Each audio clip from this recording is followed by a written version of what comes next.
You're listening to Civic Media. You can tune into any of our live shows on any radio station across the state with the Civic Media app. Find us in your phone's app store and listen anytime, anywhere. From the rolling bluffs of the Driftless region to the pristine shorelines of Superior in Michigan, from the Northwoods to the Kettle Moraine, Civic Media broadcasts across all of Wisconsin for all of Wisconsin. Take a trip with us across the radio network to hear from communities throughout the state. This is the Civic Media Spotlight. Hello and welcome to the Civic Media Spotlight. To kick us off, we have the Maggie Daun Show. Kristen Crowell, Executive Director of Fair Share America, joins the Maggie Daun Show to sound the alarm. And it's all hands on deck as the big brutal bill heads back to the House of Representatives. She stresses that only a handful of Republicans need to step up, protect their constituents, and stand up to the president.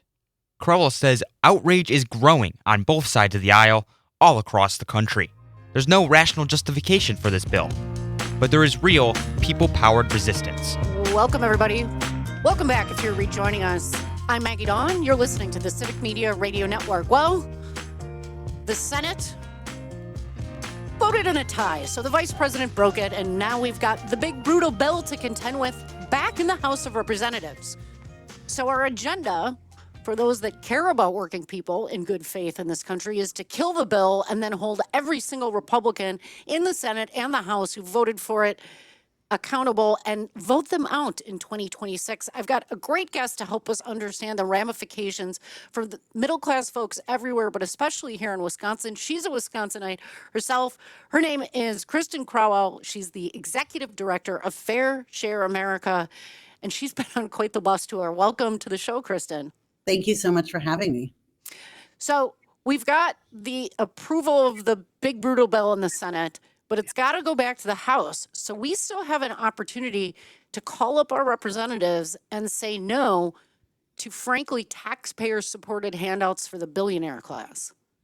What should people be doing and thinking about in this moment? Well, you're absolutely right. This is not a done deal. We are watching exactly how hard it is for the Republicans to muster enough votes. They had, when it was in the House floor the first time, there was a one vote margin, passed by one vote. Then it went to the Senate, ended in a tie. Vice President had to step in to do his minder's bidding and do the bidding of Donald Trump. So got it over the finish line. And there are members, there are Republican senators, Murkowski in particular, that voted yes, but also said, this is terrible for the American people. And we hope this is not the final bill. So it goes back to the House. So it is all hands on deck to do everything we possibly can to register our opposition and to push as hard as possible, because we only need a handful of Republican House members at this point to just stand with their constituents and grow a spine and stand up to the president and deny him the victory and frankly protect us from another handout to the billionaire class. The thing that seems so perplexing to me, and that I think is so concerning, is one, the just the sheer scale of what we're looking at.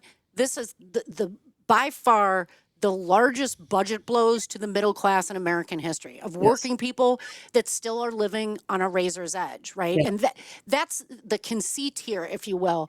Oh, if you work hard, you'll be okay. That's the social contract. And yet so many people are working hard and they're not okay. This will make them worse. And it is unbelievably unpopular nationwide. I think the sort of sane washing of some of this, the way media talks about it, this is not popular. America, every poll, whether you're talking Fox or Quinnipiac or a Marquette poll, when the actual details of this are presented to people, it's overwhelmingly unpopular for both Republicans and Democrats.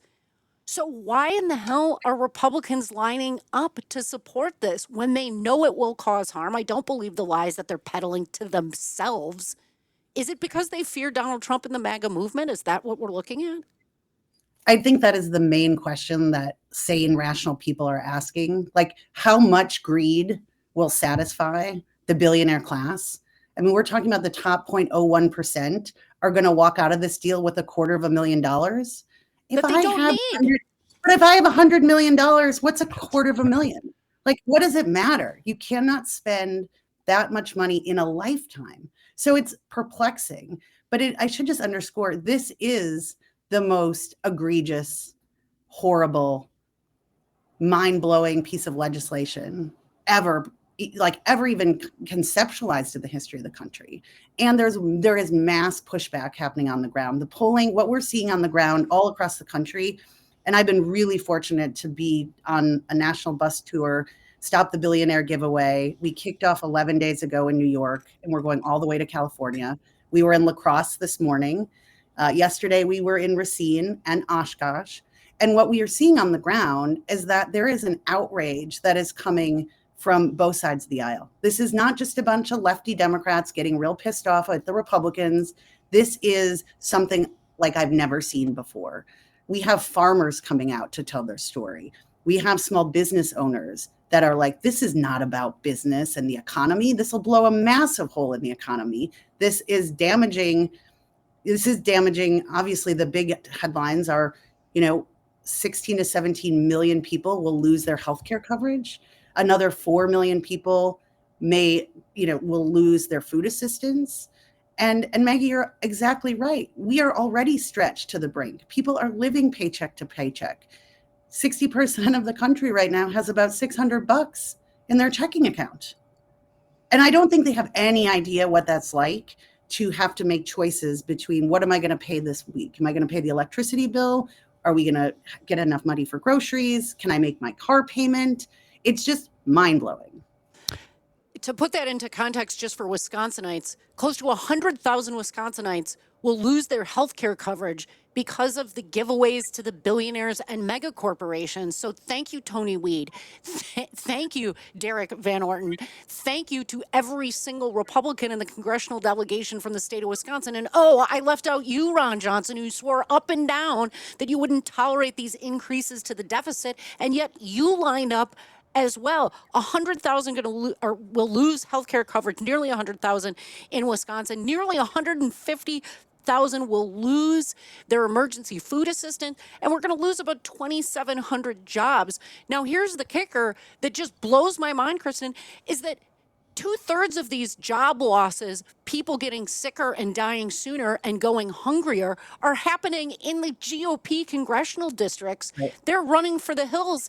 If this was some signature piece of I'm so proud of legislation, they'd be showing up at the town halls. How do people make it clear that they need their representatives to actually represent their interests as opposed to the billionaire class? What should folks do? Well, this morning in La Crosse, there were about 120 of us that went to Congressman Van Orden's office, banging on the door, just saying, can we have a conversation? Can we meet with you? This was before the Senate ultimately passed it, but it was right in those few hours. They won't even open the door. So there's no rational advice to give to voters other than keep turning out, keep letting the records show we don't stand for this. And it's why we're on the bus tour. We are trying to say there are real people behind these spreadsheets. This isn't just a shell game that you can pass, in Washington behind closed doors. We are real people. We exist. And that if you take this final vote and you vote against us, we're drawing a line in the sand. You're either with us or with the billionaire class. And there will be hell to pay if you side against your own constituents and throw us off healthcare and throw us into a catastrophic economic situation. People are really angry. And, underestimate us at your own peril. Yes. Is the message I would say, because they're so out of touch, with what is happening in their own districts. Right. And Kristen, to your point, there's a record being made of this for all time, not just for the end of the week, not just when we're barbecuing a couple days over the 4th of July, forever, right? And when we go to the polls on November 3rd of 2026, we're going to remember that as well. Let me ask you also about timing on this. So it's back in the House now. Again, your wonderful bus tour, getting people animated about this in Wisconsin, across the country. Talk to us about the hours that we've got right now to continue that advocacy. When is the vote coming up, do you think, in the House of Representatives? Difficult to know. I know Mike Johnson's still looking for his votes, right? So we don't know exactly how that's going to play out. What's your best prediction about how much time we have to do this incredibly important advocacy? I mean, today is Tuesday, right? Still. Right. Still. I think they're looking to bring this to a vote before the 4th of July. That's what the president wants, right? He wants this. Yep. They want to have their victory lap. I think it's going to be much harder than they expect to actually pull this off before the 4th of July. But then again, we woke up this morning, we huddled with our folks who are on the Hill in DC all night, and we did not expect them to get the vote pulled off by noon today. So it is anyone's guess. There is a clock. We've seen Speaker Johnson take things to the floor before they have things buttoned up to force, people want to go home. They're a bunch of whiny, entitled people in Congress, and they want to go home. So my hunch is we're going to see something sooner rather than later. But I think it's going to be really hard to cobble together all of the votes, given especially what Republicans, I talked about Murkowski. Senator Tillis also said this is going to decimate states. This is going to throw hundreds of thousands of people off. So you don't have to listen to me. Right, you don't have to listen to Democrats. Listen to what the own Republicans who are inside those meetings are saying. This is a disaster. We actually have that sound from Senator Tom Tillis. It's cut 6. Let's take a listen. Mr. President, I come today to explain my vote yesterday for voting against the motion to proceed on this bill. What do I tell 663,000 people in 2 years or 3 years when President Trump breaks his promise by pushing them off of Medicaid because the funding's not there anymore, guys? When the White House senators advising the president are not telling him that the effect of this bill is to break a promise. And the last time I saw a promise broken around health care, with respect to my friends on the other side of the aisle, it's when somebody said, if you like your health care, you can keep it. If you like your doctor, you can keep it. We found out that wasn't true. That made me the second Republican Speaker of the House since the Civil War, ladies and gentlemen, because we betrayed the promise to the American people. Now, Republicans are about to make a mistake on health care and betraying a promise. It is inescapable. That is just the bottom line. The president has lied and lied some more. He is enforcing MAGA discipline. Every single elected official on Capitol Hill that votes against the big brutal bill, they know they'll be primaried. But guess what? That's the job that you signed up for. No one's entitled to hold those seats in perpetuity. You damn well better stand up for your constituents. That's right. I mean, I think the other interesting thing, it's fascinating to me to see Musk also tweeting that if you vote for them, he's going to primary them. So, maybe just vote with your constituents and stop listening to your daddy minders with their big checkbooks of which check should I pay attention to? Maybe pay attention to your voters and the people in your communities, and then you have a better chance of continuing to do your job. Going home, right? Yep. Going home and looking in the mirror and saying, "Listen, what's right to do here? I represent these constituents. I represent the American people. We need some health care. We need some education, right? We need all these kinds of things to support our economy. $3.3 trillion in a deficit. That can't be a good thing. I'm not the economist that you and Maggie are, but even I know that that's not a good thing." Folks, big thanks to Kristen Crowell doing the hard work out there on the bus, coast to coast. She's the executive director, of Fair Share America. Thank you so much for spending some time with us, Kristen, and we'll see you on the bus tour. Folks, keep it locked for some final thoughts with Jim and I when we return right here on the Civic Media Radio Network. Thanks, Kristen. Thank you.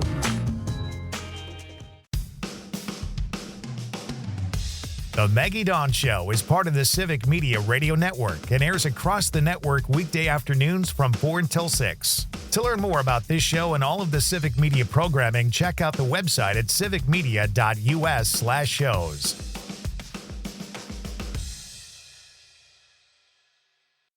You're listening to Civic Media. Stay up to date on the latest news and information for your local community and Wisconsin by signing up for our free email newsletter. Visit civicmedia.us/email to get started. Up next, we shift our focus to the John and Gordy Show. John and Gordy chat with Brian Belefant, author of the hit novel The Sultan of Garbage. Brian describes the importance of keeping our parks clean, especially for the 4th of July.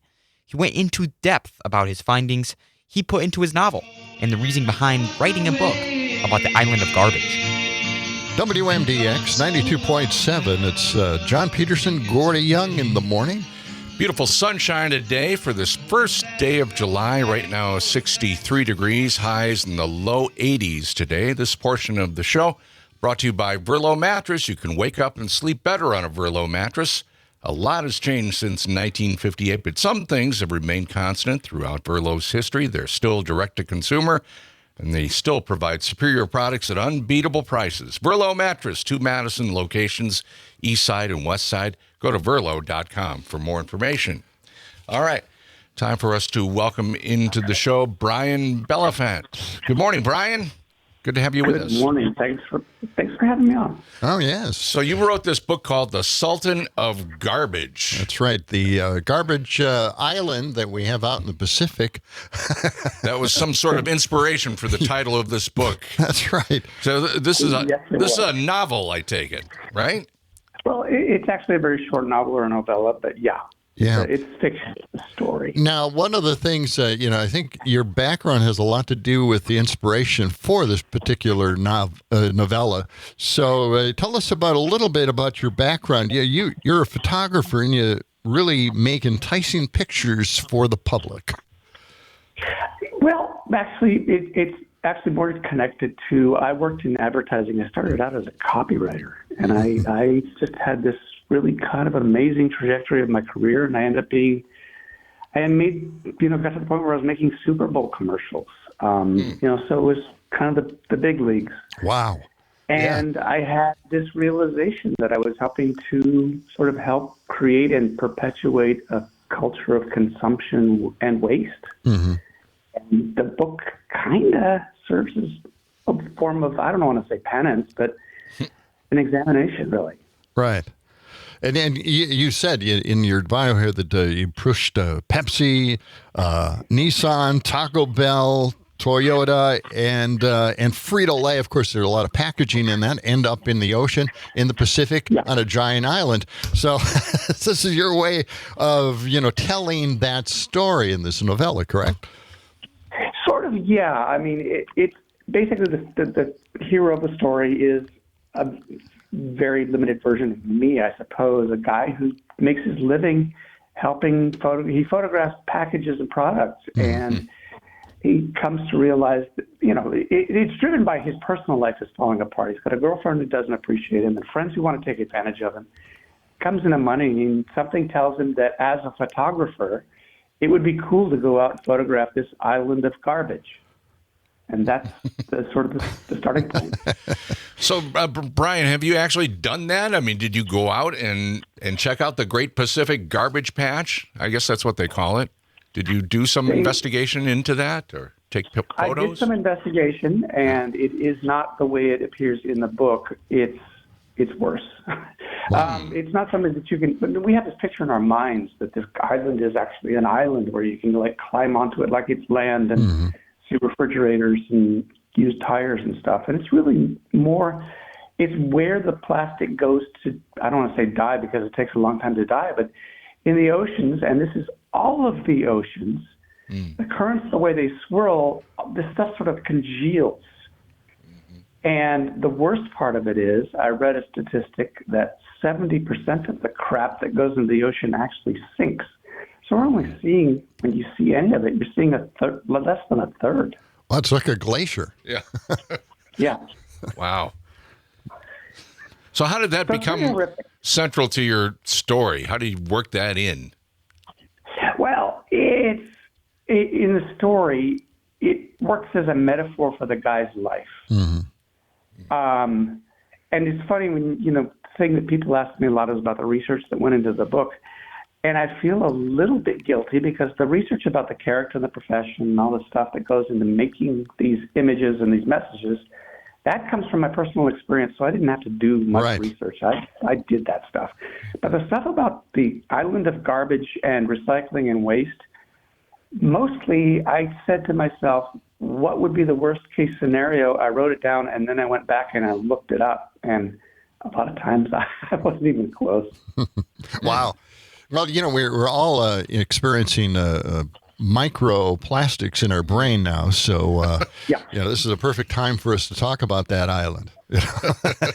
You're absolutely right. In the story and in my mind, it's the big pieces that, because they're big. Yeah. We think of lions because they're, big and scary, but there are a lot of other creatures that can be dangerous. The microplastics are, I think, a lot more of a problem than the used refrigerator that ends up in the river or whatever. They do get into our brains. They're in our water supplies. And we don't know yet just how bad they are, but we get a sense that they're pretty bad. Mm-hmm. Now, you have another book. I was just kind of curious about this. You say, spouse hunting, using the rules of real estate to find the love of your life. And in parentheses, spoiler alert, it works. What? Yeah. And kudos to you for digging that up. Yeah. Okay, so let's start with, when I started...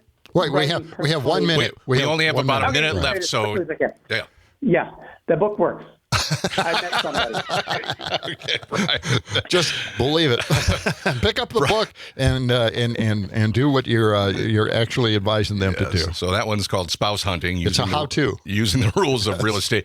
The book that we were talking about, Sultan of Garbage. Brian Belefant, thank you for joining us today. Bringing us to that island in the ocean. Thank you. And if anybody wants to check me out, I'm at belefant.com. Very good. Belefant. All right. Very good. Thank you, Brian. Coming up in our 7 o'clock hour, a little bit later on, we'll talk to Liz Johnston about keeping your pets safe and calm during the 4th of July weekend. That's coming up later on John and Gordy in the Morning. They slip away, dying.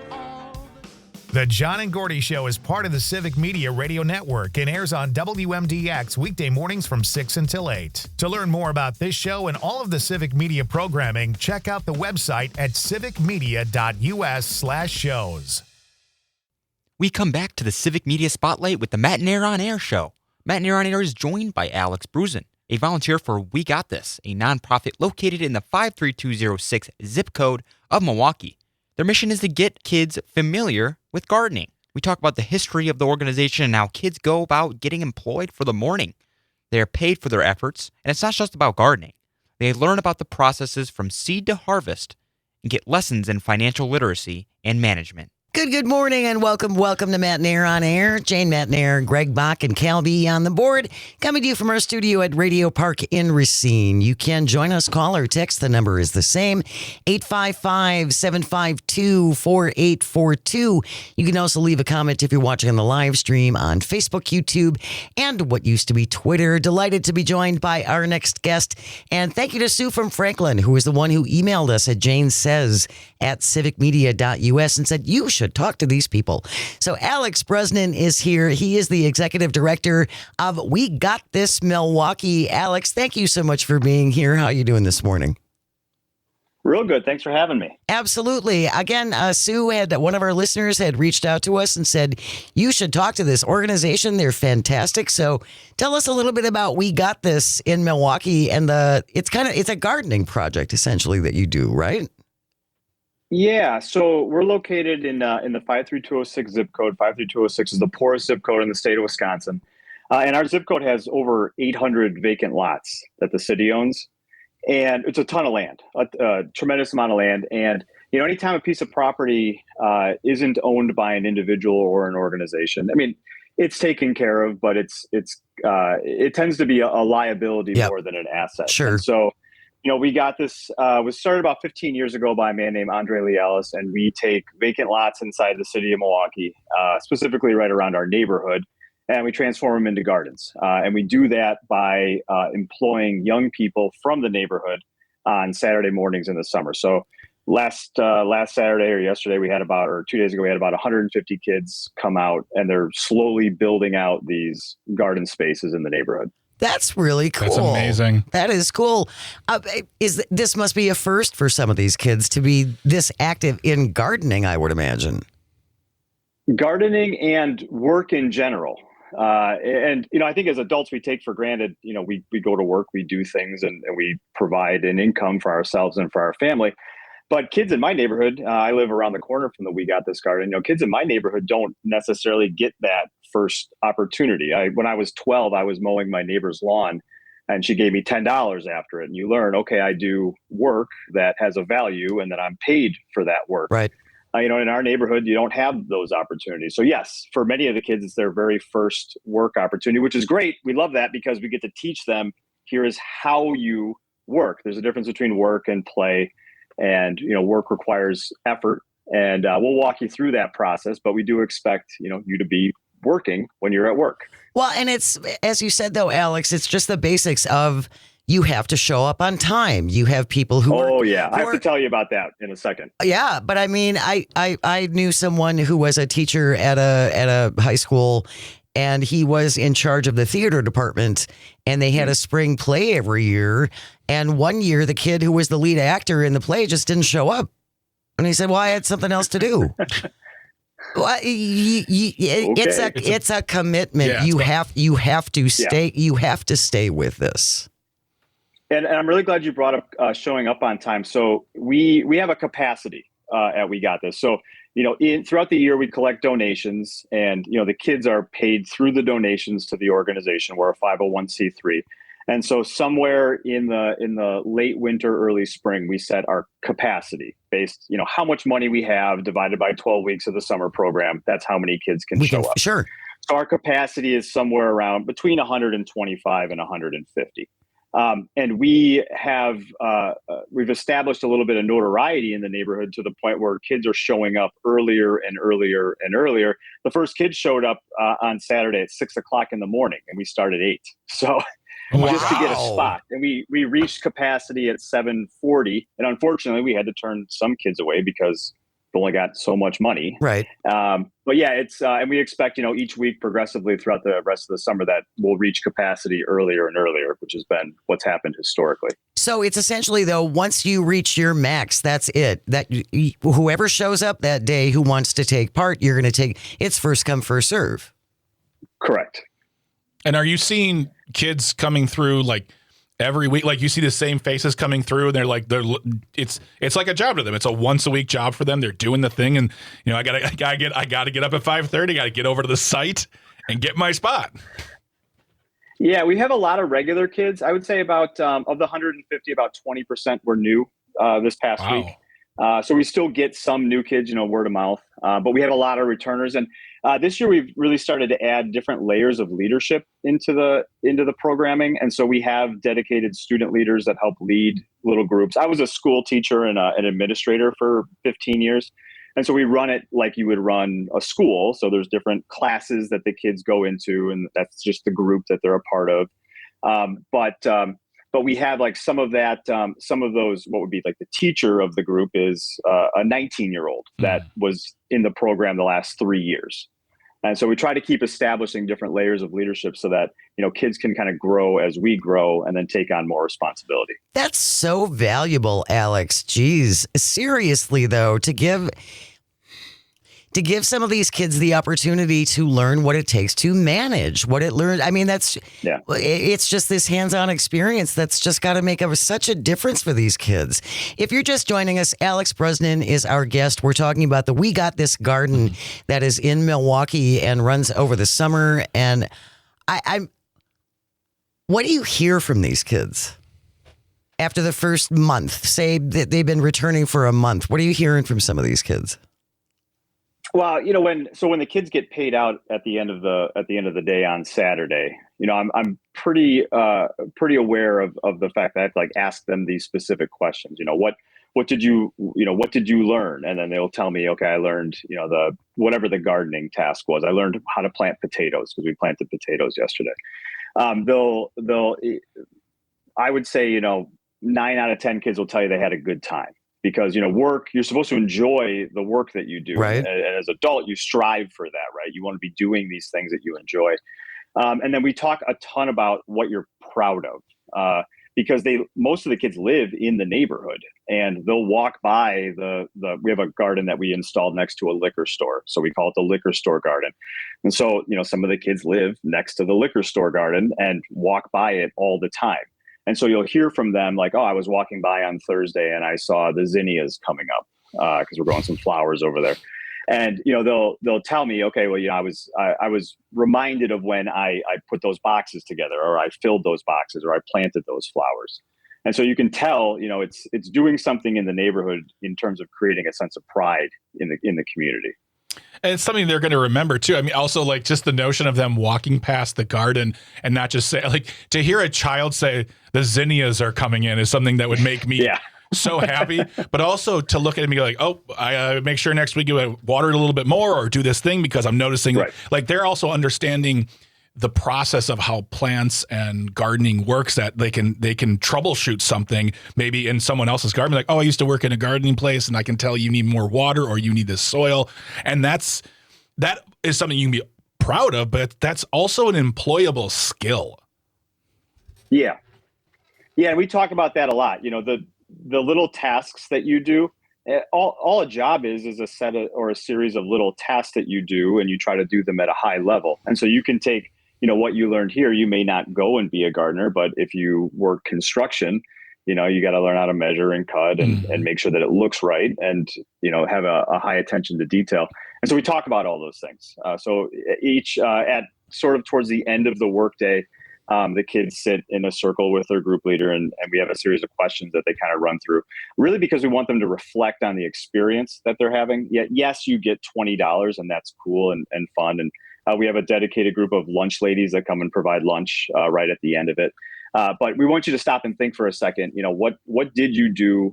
How did you add value to the community? Because in our community, it's a struggle over here. There's not a lot of things that you can point at and look at and say, I added value to this. And this gives kids an opportunity to say that they were able to do that.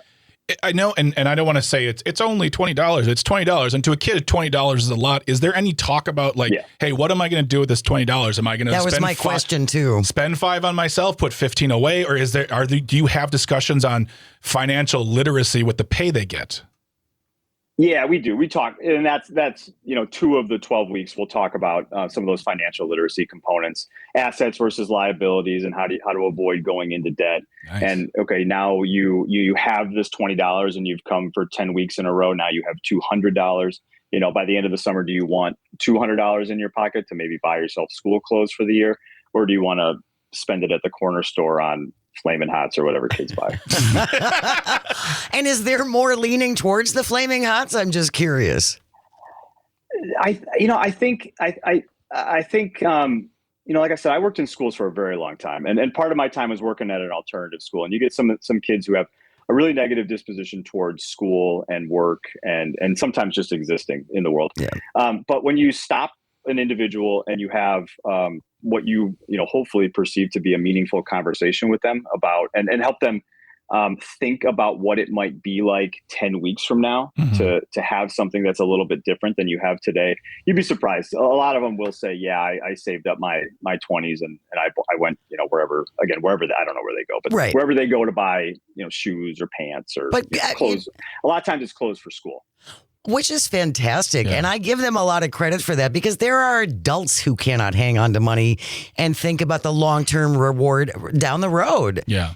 So that's a really valuable thing. I just think what you're doing is so important, especially if you are not seeing that in your community or your family history. Right. It's just so important. Alex Bruzan is our guest. He is the executive director of We Got This Garden here in Milwaukee. And I think that there must be some kids who think, I'm just going to go garden and get $20, and then after the summer, like, oh no, I've learned a whole host of things. Because that's the thing. Everything you've been talking to us about, Alex, is not just the gardening is a component, but it's a piece of the entire puzzle that they walk away and go, oh, I got lessons in life from this. Yeah, whether they like it or not. I'm going to make sure that they get them. I wanted to buy Takis, but man, I bought good shoes for school. Instead, Alex, we only have about 2 minutes left. Is there a big banquet at the end of the summer? I mean, with all of this stuff that they've harvested and stuff? Yeah. Oh, So all the food is given out to the community. So kids take the food when it's harvested. They can take it home with them. Otherwise, it's just given back out to the community. Awesome. We do at the end of the season, we have just our end of the year celebration, and we'll do like a big back to school kind of giveaway. And so we'll source things. I should mention our website, wegotThisMKE.com. We have an Amazon wish list that will be more focused towards end of the year items. And we've a couple $1,000s worth of back to school items have been donated in the past, and we anticipate will be donated again just to give out to the kids. And so we do kind of a big celebration. We're going to include your link in our show notes so people can find out how they if they want to get involved. Jane, if a listener wanted to follow along, we have a podcast that kind of is like a weekly recap. It's called the 53206 cast. If a listener wanted to follow along, we give like weekly updates on We Got This. Fantastic. I'll put that in the show notes as well. Alex Bruzan is with We Got This Garden Milwaukee. It's been so interesting, Alex. Thank you so much for your time. Really, really appreciate it. Yeah, thanks for having me. Coming up, we'll wrap up the show with This Shouldn't Be a Thing Hush Your Mouth edition. Stay with us. You're listening to Matenaer on Air on the Civic Media Radio Network. Matenaer on Air is part of the Civic Media Radio Network and airs on select Civic Media stations weekday mornings from 9 to 11. To learn more about this show and all of the Civic Media programming, check out the website at civicmedia.us/shows. You're listening to Civic Media. Find the latest news, information, and archives of all your favorite shows on the Civic Media website, civicmedia.us. To finish out the hour on the Civic Media Spotlight, we have Valley Focus. Jennifer Skolaski, who's the project manager for the Winnebago County Overdose Fatality Review Team, and Maddie Brieger, who's the community health strategist for Winnebago County Public Health, joined Lisa and Todd on Valley Focus to talk about Winnebago's significant decrease in overdose deaths from 2023 to 2024. And they also discussed the programs and initiatives that have led to the progress and their plans to continue the work. We will get back to Mino and the Mayor, but first from the WISS studios, it's producer Todd and New Wisco News Bureau Chief Lisa Hale. And you did it right again. I'm getting so proud of you. Gotta be proud of something, that's for sure. Today, joining us on Valley Focus, we have Michelle Schmidt-Schultz. I got it all in there, and I got it all in there. And she's with the Oshkosh Farmers Market. Welcome. Hi, it's great to be here again. You've had a great kickoff. I mean, so far the season's been very good for the farmers market. Opening day was outrageous. I heard rumors or something that maybe we had like we had a record number of vendors on opening day. We had 139 vendors, which opening day it's about 30 more than we usually have. So it was crazy, and attendance was off the charts. It was shoulder to shoulder on the streets, and the best part about opening day was there was absolutely no incidents. That is always good. As we were cleaning up the streets at the police department, the CSOs that were on duty, they're like, we did not get one call for the farmers market today. And I'm like, that is freaking amazing. I suppose when you grade things, you look at attendance and weather and then incidents. Yeah, incidents. That's right. So it was an absolutely perfect opening market if there was ever going to be one. I love it. Everybody was great, and vendors were selling out by 10:30, 11 o'clock. So thanks everyone who supported that farmers market on opening day. Now, opening day was great, but now we're looking at July, and I know we've got some stuff this weekend and next to talk about. Let's talk about this weekend first. Well, this coming weekend, with it being the 4th of July weekend, we actually have some retired veterans that hang out in our market tent with us, and we have Flag Day for kids. And so what that means is that the veterans will be in the tents handing out flags for kids at the farmers market. So it's kind of fun to see 500 flags blowing around the farmers market. I will tell you that as a show, Mino and the Mayor, we really support our local veterans. I mean, it's a big part of what we do. We do a feature every week, thanks to Nate Olson from Olson Legal Group. But it's really kind of hits us home in the heart, right? Yes. I mean, and so it's nice to see a community event like the farmers market step up and say, it's a way of saying thank you. Exactly. And, you know, the Oshkosh Farmers Market really prides itself on being a community event. So we really try to embrace everyone as much as we can. We try to give everyone a spotlight at the market. And I can just imagine seeing all the wee ones running around with those flags. It's going to be a field of red, white, and blue. It is a field of red, white, and blue, exactly. And lots of smiles. Lots of smiles. And that's this coming weekend, but I know next weekend at the farmers market, it's also going to be a big one. Yeah. So we go from July 4th to... We go from July 4th to Christmas in July. Perfect. So Christmas in July, of course, we will have Santa Claus, and he'll be checking his list. So make sure you're on the nice list that day. I'm in trouble, Michelle. I'm in trouble. Let me just say that. But Christmas in July has kind of blossomed into a support for both the Oshkosh Area Community Pantry and the Salvation Army.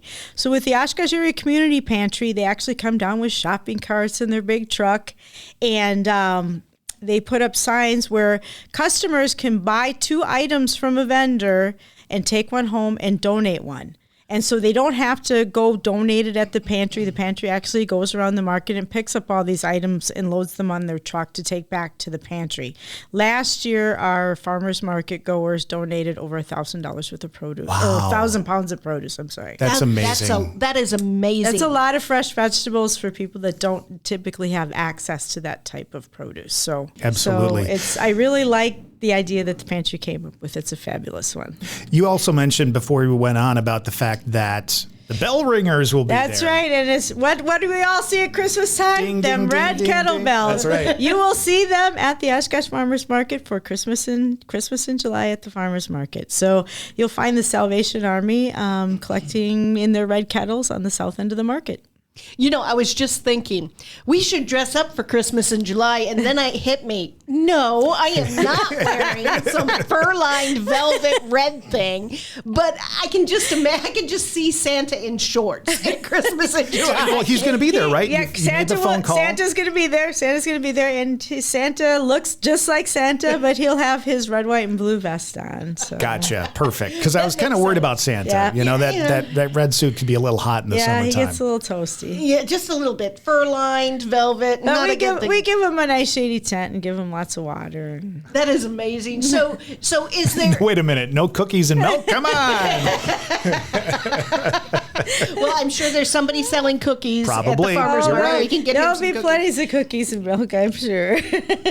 With everything that happens at the farmers market, this is just something that is completely free. Correct. To the entire community. Correct. You just walk the farmers market. If you want to buy produce or flowers or baked goods, you can. You can. And if you just want to graze the market, you can. If you just want to just check out the sites, the people watching is phenomenal down there. So Lisa and I went the first week, and we did the grazing. So we hit up various places to eat. Did you try any of the new vendors? We haven't yet. Okay. We haven't yet. We have a favorite one that we go to every single time. I mean, anytime his truck is around, you're going to find both Todd and I going, give us food. But we do want to try the new Indian truck, right? That's something that is on our list. The Afghanistan food is I was just going to say, Yes. I walked by the Afghan vendor and I was delicious. like, oh, that smells so good. And I so want it. So, Oshkosh Farmers Market, downtown Oshkosh, from when to when? 8 a.m. to 12:30 p.m. every Saturday through October 25th. This weekend is July 5th. Of course, they're doing the flags and the veterans and all that stuff. Yep. Next week,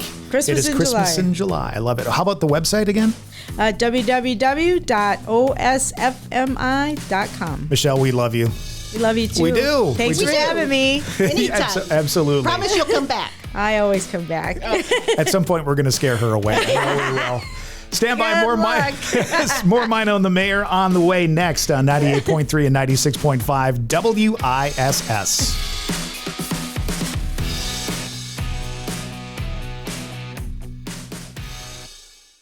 Mino and the Mayor is part of the Civic Media Radio Network and airs on WISS and WGBW weekday mornings from 6 until 9. To learn more about this show and all of Civic Media's programming, check out the website at civicmedia.us/shows. The national news cycle never stops, but it can be hard to find news about your local community. Civic Media is dedicated to providing quality local and state news coverage across Wisconsin. With the Civic Media app, you can get notifications about local stories that matter to you and your community. Find the free Civic Media app in your phone's app store and choose notifications from the menu to tell us what kind of news you want to hear about.